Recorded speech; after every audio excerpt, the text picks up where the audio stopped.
A medida que la lucha por la igualdad entre los sexos cobró un impulso sin precedentes en los años 50 y 60, los historiadores comenzaron a reevaluar la importancia que las mujeres han jugado en muchos de los eventos más cruciales del mundo.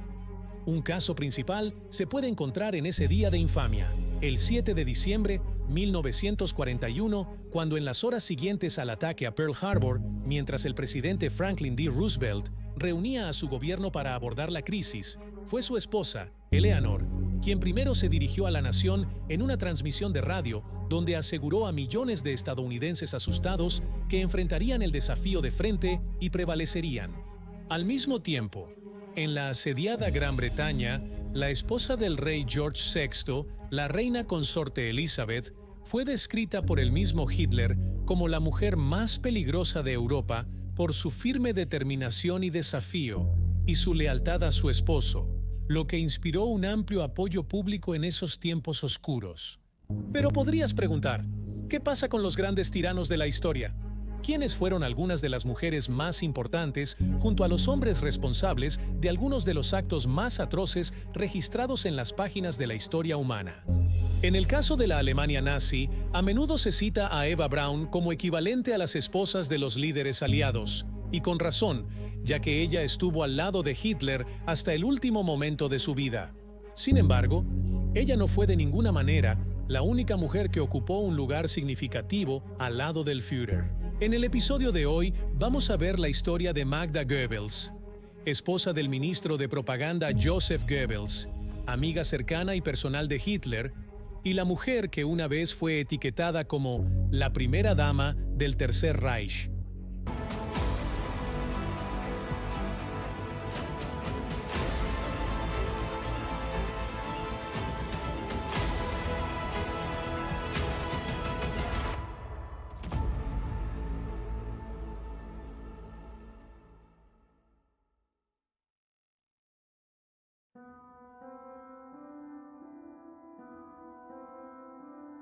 Magda Ritzel nació el 11 de noviembre de 1901, la hija ilegítima del ingeniero Dr. Oskar Ritzel y una sirvienta llamada Auguste Berran. Sus padres biológicos, habiendo terminado su relación, su madre pronto se casó con un empresario judío de nombre Friedlander, cuyo primer nombre es discutido por los historiadores, al igual que su verdadera paternidad, con algunos sugiriendo que Friedlander era en realidad su verdadero padre. Cuando era niña, fue enviada a una escuela de convento en Bruselas y a medida que florecía en la adolescencia, desarrolló un ojo para el sexo opuesto y al ser ella misma una imagen atractiva, no le faltaba la atención masculina. Continuando su educación en una exclusiva escuela para niñas en Baja Sajonia, fue cuando regresaba a la escuela en 1920 que la joven Magda de 19 años se encontró compartiendo un vagón de tren con Günther Quandt, un rico industrial alemán de 38 años que había estado detrás de la compañía Bayerische Motorenwerke. A pesar de la diferencia de edad, los dos se enamoraron, y para visitarla en la escuela, Quandt a menudo se hacía pasar por su tío. Los dos se casaron el 4 de enero de 1921, pero no antes de que Ritzel se viera obligada a renunciar a cualquier vínculo con su padrastro judío, siendo Quandt un antisemita inquebrantable. Esto a pesar de que la mayoría de los relatos afirman que ella tenía un gran cariño por el hombre que había conocido como su padre. La boda no parece haber sido feliz, y la madre de Magda testificó más tarde que incluso el día de la boda, su hija ya tenía dudas y exigía saber por qué la dejó casarse con él. El amor y el romance de la vida matrimonial que había soñado durante sus días de escuela no se encontraban por ningún lado viviendo con Quandt, quien estaba demasiado ocupado con su cabeza en los negocios para dedicarle el tiempo y la atención que ella deseaba de su marido.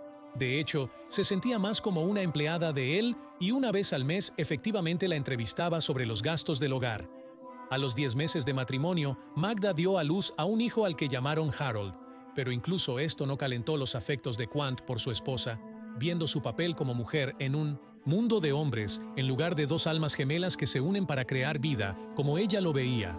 La infeliz vida hogareña de Magda Quandt ha llevado a acusaciones de un romance entre ella y el hijo mayor de Quandt, Helmut, una vez que cumplió 18 años en 1926, lo que, si es cierto, significaba que Magda ahora había cambiado a ser la mayor en una relación con una gran diferencia de edad. Al año siguiente la tragedia golpeó cuando Helmut murió de peritonitis durante un viaje familiar, lo que a su vez se culpó por el final definitivo del matrimonio entre Magda y su padre, y los dos se divorciaron en 1929. Sin embargo, para ese momento, Quandt y por asociación, Magda se habían familiarizado cada vez más con los crecientes movimientos nazis, uniéndose finalmente en 1930, con pie sambo, de baja estatura y sufriendo de un complejo de inferioridad en comparación con muchos de sus pares en el círculo íntimo de Hitler. Joseph Goebbels pasó gran parte de su vida sintiendo que tenía que demostrar su masculinidad.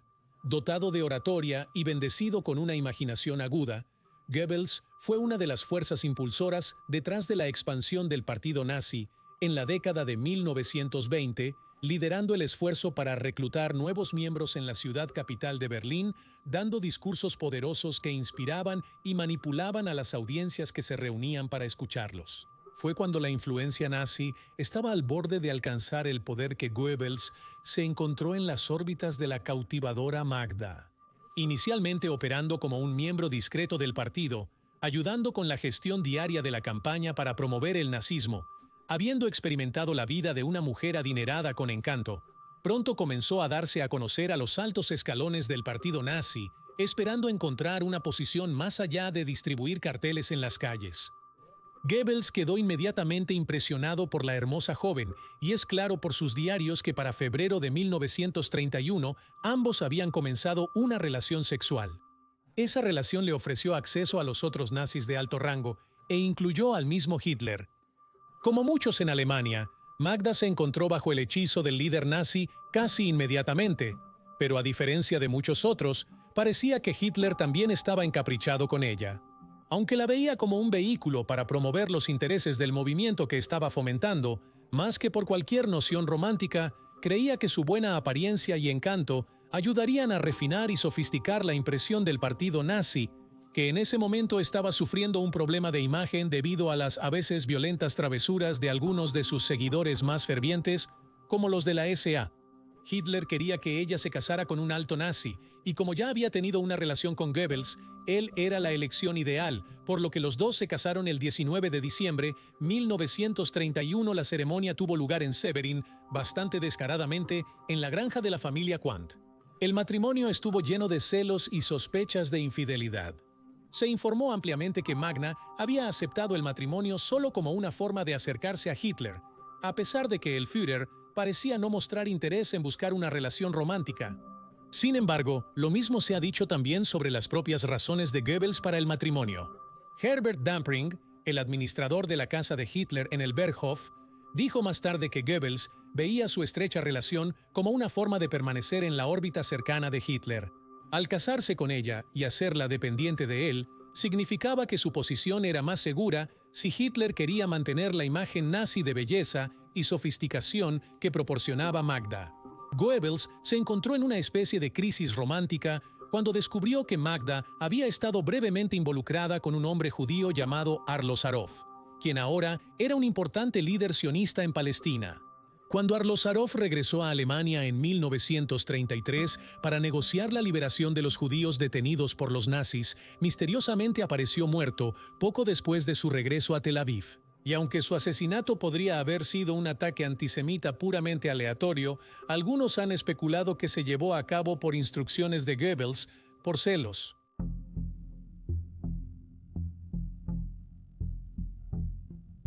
La familia Goebbels tuvo una década de 1930 ocupada cuando el partido nazi asumió el poder el 30 de enero de 1933. Joseph, evidentemente, alcanzó el puesto por el que es más recordado, dirigiendo la maquinaria propagandística del partido nazi para influir en la nación y persuadirla de las exageradas afirmaciones que habían estado promoviendo durante años, que ahora se estaban implementando como política gubernamental. Para Magda, se encontró teniendo que equilibrar los roles igualmente públicos de ser la esposa modelo y, para muchos, el papel de primera dama del Tercer Reich. Este título le fue otorgado cuando llamó la atención del público alemán al ayudar a vender la propaganda de su esposo a audiencias principalmente femeninas al hablar en público y en la radio. Como esposa de un nazi, Esto significaba mantener la casa de los Goebbels en orden, entretener a los invitados importantes en las fiestas, lo cual le encantaba hacer, y sobre todo proporcionarle a Joseph 6 hijos entre 1933 y 1940. Todos los hijos de los Goebbels fueron adornados con nombres que comenzaban con la letra H, y se ha especulado que esto fue para honrar a Hitler, pero coincidentemente su primer hijo Harold también encajaba en este patrón. Un periodo tan intensivo de embarazo tras embarazo, junto con el hecho de que su esposo a menudo estaba fuera de casa por negocios gubernamentales durante largos periodos de tiempo, puso una tremenda tensión en Magda físicamente y en su matrimonio con Goebbels. En 1936 comenzó un romance con la actriz checa Linda Barova, uno de varios romances que se sabe que emprendió, algunos de los cuales se han atribuido a su necesidad psicológica de demostrar su masculinidad. Y al enterarse de esto, una angustiada Magda suplicó a Hitler que la liberara de su matrimonio, pero el Führer se negó. La ideología nazi enfatizaba la importancia de un hogar fuerte, o al menos, la apariencia de uno. Por lo tanto, el Führer se sintió obligado a insistir en que permanecieran juntos, al menos públicamente para demostrar esto, a pesar del hecho de que el mismo Hitler no estaba casado. Para Magda, la negativa de Hitler puede haber tallado la primera grieta en su adoración por el Führer. Anhelando afecto y enfadada por la mirada errante de Goebbels, volvió a encontrar consuelo en los brazos de otros hombres, con su lista de amantes conocidos, incluyendo a Karl Hanke, a quien la historia recordaría como el último comandante de las SS. El 18 de febrero, 1939, su padrastro judío, Friedlander, de 58 años, murió en un campo de concentración, habiendo sido trabajado hasta la muerte por las SS. A pesar de su posición de influencia en la sociedad nazi, no había nada que pudiera haber hecho para prevenir su muerte. De hecho, fue esa posición la que le ató las manos. Tal era la manía antisemita que consumía la sociedad nazi, gracias en gran parte al trabajo de su esposo y su ministerio de propaganda. Goebbels era muy consciente de que necesitaba borrar todo rastro de la relación de su esposa con un judío, e incluso su nombre no se le permitía pronunciar, incluso a puertas cerradas, por miedo al daño que podría hacer a su posición con Hitler. Al estallar la guerra, Magda, al igual que las otras principales esposas de los nazis, desempeñó el papel de esposa de apoyo a su esposo, mientras él se ocupaba de forjar el Reich de 1000 años de Hitler. Se entrenó como enfermera y trabajó para la empresa de electrónica Telefunken, mientras continuaba con el papel de esposa modelo, pero a medida que la guerra comenzaba a entrar en su segundo año, parece que el encanto de Hitler comenzaba a desvanecerse. Comenzó a criticar privadamente al Führer, particularmente después de la apertura del Frente Oriental contra la Unión Soviética en 1941, donde su primer hijo de su matrimonio con Quandt, Harold, ahora servía como piloto de combate en la Luftwaffe. Para entonces, la salud de Magda había empeorado y sufrió un leve ataque al corazón en febrero de 1941, seguido de un episodio de bronquitis al mes siguiente. No fue ayudada por el estrés psicológico que le provocaba la constante ausencia de su esposo, dejándola preguntándose si continuaba con sus aventuras extramatrimoniales, junto con el creciente riesgo de los bombarderos británicos que regularmente atacaban las ciudades alemanas por la noche, incluyendo Berlín, algo que la obligó a enviar a sus hijos al campo por seguridad, pero solo reforzando sus sentimientos de aislamiento. Se decía que los Goebbels mismos se mantenían cordiales durante este periodo, pero era evidente para cualquiera que los conociera que estaban viviendo vidas separadas. Para 1944, su situación la había dejado en una severa depresión. Se había visto afectada por una condición conocida como neuralgia del trigémino, que la dejó con un tic incontrolable en su rostro, que era casi imposible de ocultar a los demás, aumentando su ansiedad, viviendo en una cultura que exigía perfección. A medida que los aliados apretaban el lazo alrededor del Tercer Reich, para la primavera de 1945, Magda sabía que su propio fin estaría inextricablemente ligado al de Hitler, el hombre que tanto había admirado. Cuando los soviéticos llegaron a las afueras de Berlín, la familia Goebbels, incluyendo a sus 6 pequeños hijos, se refugiaron en el búnker bajo la Cancillería, donde muchos nazis prominentes pasarían sus últimos días, mientras las bombas y los proyectiles de artillería demolían la capital alemana desde arriba.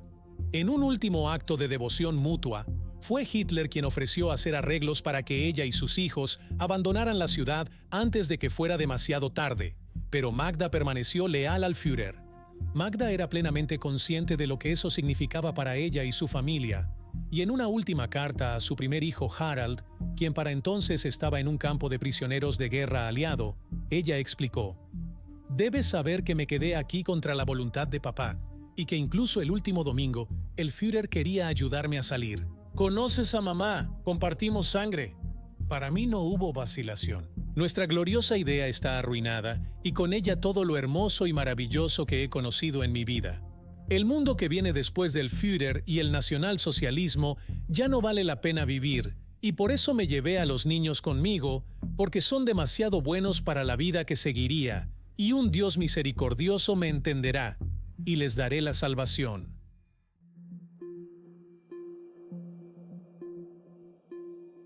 El 1 de mayo de 1945, después de los suicidios de Hitler y Eva Braun, Magda y el médico personal de Hitler, el doctor Stampfeger, se encontraron con sus asustados hijos, a quienes les dijo que el doctor estaba allí para darles algo dulce, para levantarles el ánimo.